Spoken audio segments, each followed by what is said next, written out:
দীর্ঘদিন থেকে আলোচনায় ইলন মাস্কের স্পেসএক্সের স্যাটেলাইট ইন্টারনেট পরিষেবা স্টারলিংক।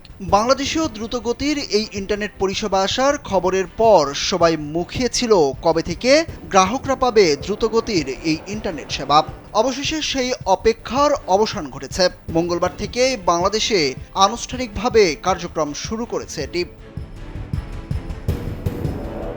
এরই মধ্যে গ্রাহকরা স্টারলিংক প্যাকেজের জন্য অর্ডার শুরু করেছেন। স্টারলিংকের সেটআপ যন্ত্রপাতির জন্য এককালীন খরচ হবে ৪৭,০০০ টাকা। প্যাকেজ দুটি হলো স্টারলিংক রেসিডেন্স এবং রেসিডেন্স লাইট। মাসিক খরচ একটিতে ৬,০০০ টাকা, অপরটিতে ৪,২০০ টাকা।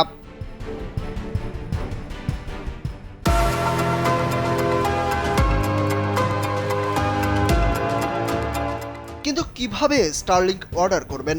অর্ডার করার পদ্ধতিই বাকি।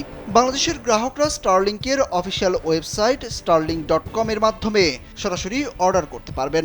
অর্ডার প্রক্রিয়ার মধ্যে আপনার সার্ভিস ঠিকানা প্রবেশ করে পরিষেবার প্রাপ্যতা যাচাই করা, একটি পরিষেবা প্ল্যান নির্বাচন করা এবং প্রয়োজনীয় হার্ডওয়্যার কিট ক্রয় সম্পন্ন করার বিষয়গুলো রয়েছে। স্ট্যান্ডার্ড কিটে একটি satellite dish, wifi router, mounting tripod এবং কেবল অন্তর্ভুক্ত থাকে। সেটআপ প্রক্রিয়াটি সহজ। সরঞ্জামগুলো প্লাগ ইন করুন এবং নিশ্চিত করুন যে ডিশের আকাশের দিকে একটি পরিষ্কার বাধাহীন দৃশ্য রয়েছে। প্রথমে starlink.com এর ওয়েবসাইটে প্রবেশ করতে হবে। এরপর আপনার ঠিকানা অর্থাৎ ঢাকা ডিভিশন এবং অর্ডার নাও এ ক্লিক করতে হবে। তৃতীয়ত ড্রপ ডাউন থেকে প্রস্তাবিত ঠিকানা নির্বাচন করতে হবে। এরপর আপনার পছন্দের প্যাকেজ নির্বাচন করুন এবং চেক আউট ক্লিক করুন।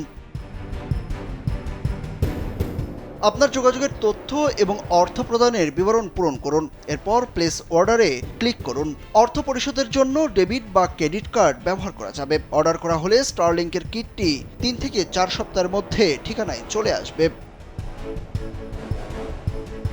স্টারলিংক রেসিডেন্সিয়াল এবং রেসিডেন্সিয়াল লাইট উভয় প্যাকেজই ৩০০ Mbps পর্যন্ত গতিতে আনলিমিটেড ডেটা সরবরাহ করবে। সুরুজ আহমেদ, কালবেলা।